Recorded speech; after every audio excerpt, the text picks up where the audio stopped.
अतुल लोंडे पाटिल, बस इससे पेट भर ले किसान, देश का पेट भरता है, खुद का पेट ना भर पाए, ये आलम आ गया है ना।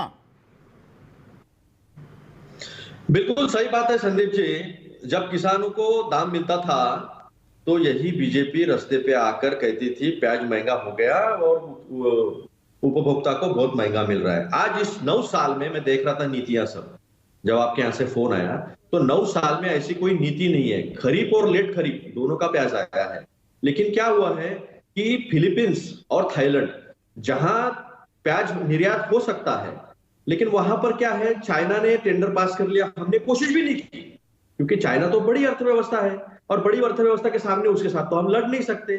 अब बांग्लादेश ने हमारे ऊपर इंपोर्ट ड्यूटी लगा दी है, लेकिन वहां पे अपने दोस्त अदानी को तो फायदा हो सकता है, वहां पावर प्लांट मिल सकता है, बनेगा झारखंड में, बिकेगा बांग्लादेश में, पोल्यूशन मिलेगा झारखंड को, लेकिन वहां हम किसान के लिए, उत्पादक के लिए वहां इंपोर्ट ड्यूटी हटाकर या कम कर वहां उसका एक्सपोर्ट नहीं कर सकते।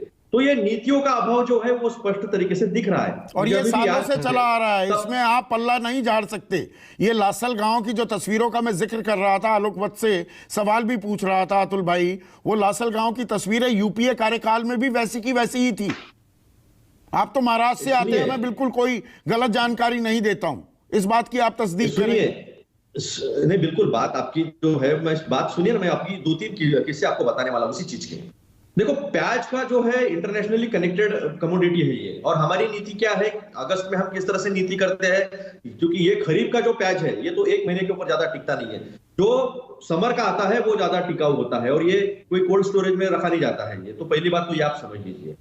अब प्याज को जब 15% से 40% तक अलग अलग फसलों को जब दाम दिए तो महंगाई तो डायरेक्ट खाई जा रही थी, क्योंकि किसान को थोड़ा पैसा मिल रहा था, ज्यादा महंगा हो रहा था, इसलिए ज्यादा प्रेशर जो है वो यूपीए सरकार पे इन्होंने डाला था। हमने कई जो है निरमा वॉशिंग पाउडर वाली कई महिलाएं हैं जो सिलेंडर लेके बैठती थी, वो प्याज भी गले में डालकर बैठती थी। मुझे अभी भी याद है, तब राजनीति में नहीं था मैं, लेकिन ये सब हमने देखा है। तो जब किसान को मिलता था तो तकलीफ होती थी, अब किसान को दे नहीं पा रहे, नाफेड की परचेसिंग क्यों रोकी है? 2-3 तरीके से पैच का होता है, क्योंकि नाइट्रोजन फिक्सेशन के लिए कुछ पैच जो है वो किसान गाड़ भी देता है। किसान का अपना एक स्टोरेज होता है, वो मल्टी स्टोरेज होता है, जिसमें हवा के लिए भी जगह होती है, एक मिट्टी का होता है, वो स्टोरेज भी लासल गांव में और आपको नासिक में जो है वो दिखाई देंगे। तो ये जो नीति जो है, तो एक बार नीति तो पूछिए वत्स जी से कि क्या प्याज की नीति क्या है, क्या हमने हमारे जो आज तक बनी है, आपकी भी सरकारें रही, आज इनकी सरकार है, किसी ने वो बनाई, एमएसपी भी 23 फसलों के लिए है। अतुल लोंडे पाटिल, सुनिए, एक बात सुनिए। जब यही बात आई थी और नितिन गडकरी जी के यहाँ पवार साहब ने मीटिंग ली थी, कहा जहां ट्रांसपोर्ट का ऑफिस है वहां पर एक ट्रांसपोर्ट सब्सिडी दी थी।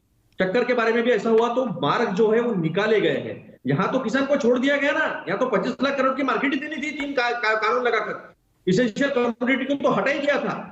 वो तो अच्छा है कि किसान खड़े हो गए और किसान 1 साल खड़े रहे और चुनाव आया तो इन्हें वो पूरे कानून पीछे लेने पड़े।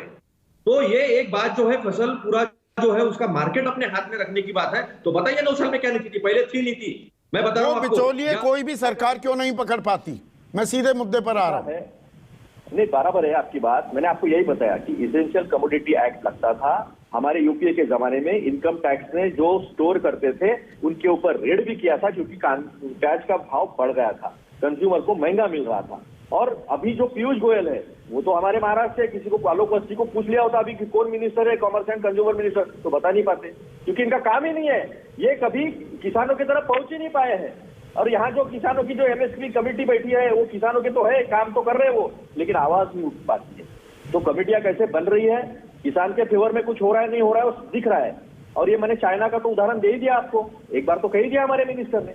तो हमने कोशिश की, क्या पूछो भाजपा के किसी पीयूष गोयल, और ये कोई संयोग नहीं है, सबसे ज्यादा खुदकुशी की, कर्ज में डूबे किसानों की मौत की जो खबरें आती हैं वो महाराष्ट्र से ही आती हैं।